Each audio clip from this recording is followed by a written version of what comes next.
Hi, this is your girl Jaja coming back to you with another video.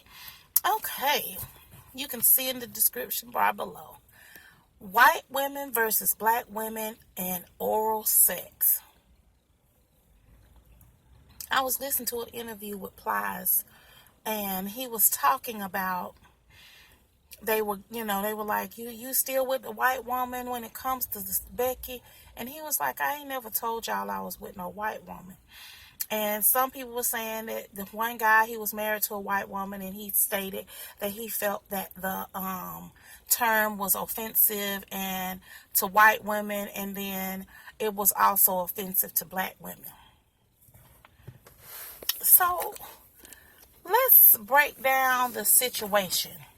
They were saying that he really didn't say a whole lot. He let the interviewers go back and forth and let them pretty much think what they wanted to think. And I do love that about him, because he has a very clear understanding of human nature, that it doesn't make a difference what he says. If a person has their mind made up, it's made up, and it's nothing he can say or do. So he doesn't really get himself bent out of shape, and I do like that. But let's explore the concept of, because they were saying that white women will give head faster than a black woman. And let's dissect why.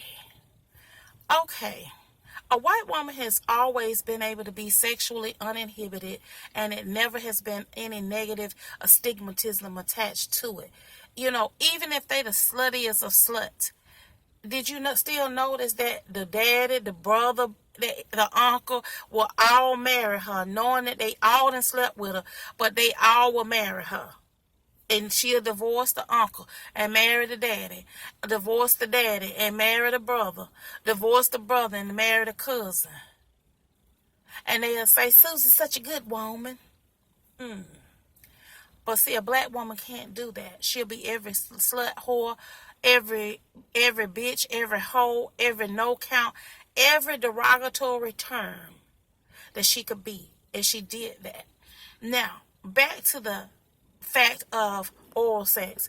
A white woman has always been able to freely give oral sex whenever she felt like it. Yes, during the times where in the old days where women didn't have a whole lot of rights, but they still had more rights than the black woman, because they were enslaved to a certain degree, but they were not enslaved the way the black woman was enslaved. So they have always been able to have freedom in their sexuality. And even after, let's just say, the Emancipation Proclamation. Let's go after 1863, when we were quote unquote free.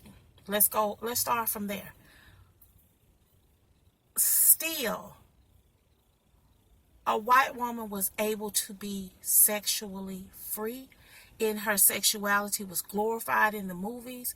She was beautiful, and even when you're in the 70s, Bo Derek, she coming up out of there with the same damn braids that we paid down all this money to get. But she had them same braids coming up out the water. She was considered a 10. Let your black ass come out the water. Be like, why is that nigga with the jigaboo coming up out the water with them damn braids on her head?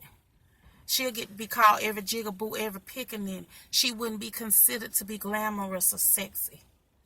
So our sexuality as a black woman has never been one of a celebratory means. You have the white man who was taking it and stealing it and forcing and raping. So you have to understand that we are the direct descendant, black women are the direct descendant of rape. Think about a rape victim. They carry it forever. It's a low-grade pain, even when they learn to function with it. And it's always a fear, and it always takes something from them. So you have to realize is that the rape victim, who is the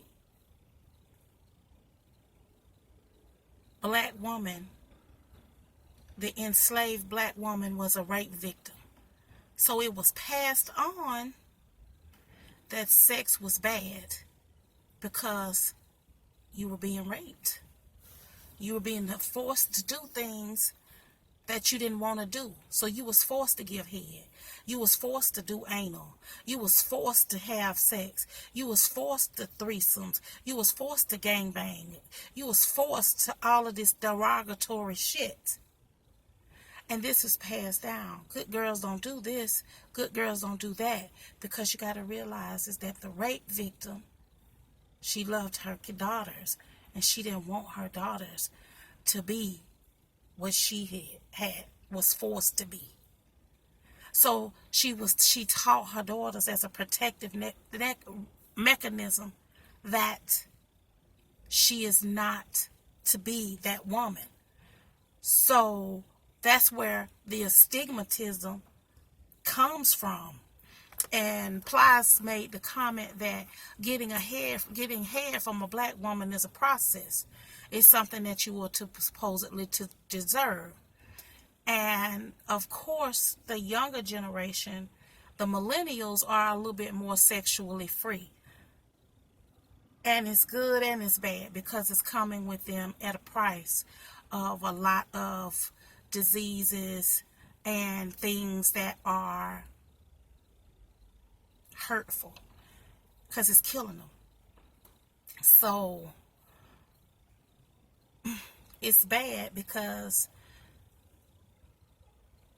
their sexual freedom is coming at the cost of their health.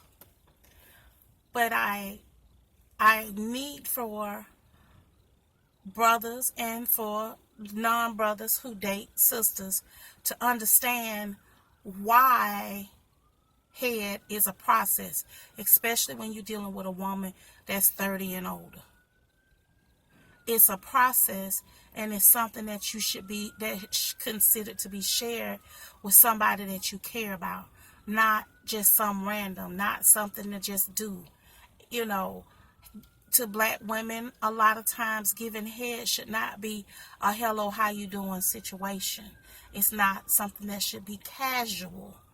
So I would love to hear brothers' comments in the comment sections below, and sisters, and as sisters, all sisters and brothers of all brothers, not just black, because a lot of times too we forget we all brothers and sisters, and if we learned how to get along and stop being so hateful towards each other, things would be a lot better. But I need for you to understand why it's a process. So and I'm not talking about no bitches and hoes and folk who sell ass and drink dicks for a living. So don't get up in my comment section below talking about some, I know women who just suck it off the... We're not talking about her. Now, okay. This is your girl, Jaja. Please thumbs up, thumbs down the video. Subscribe. I'd love to have you. Have a great day.